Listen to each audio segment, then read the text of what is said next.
जय बद्रीनाथ। हम यहाँ पे बद्रीनाथ में आ गए हैं। बद्रीनाथ में आ जाने के बाद हमें हमारे बड़े भाई जैसे दोस्त मिल गए हैं। यहाँ पे बहुत अच्छा जिलेबी दूध मिलता है।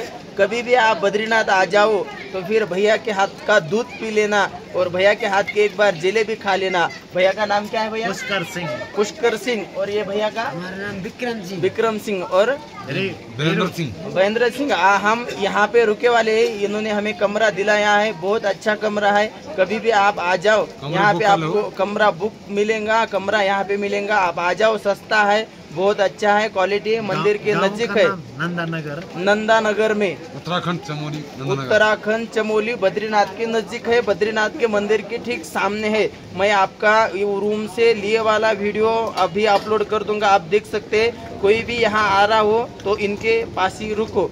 जय बद्रीनाथ। जय बद्रीनाथ।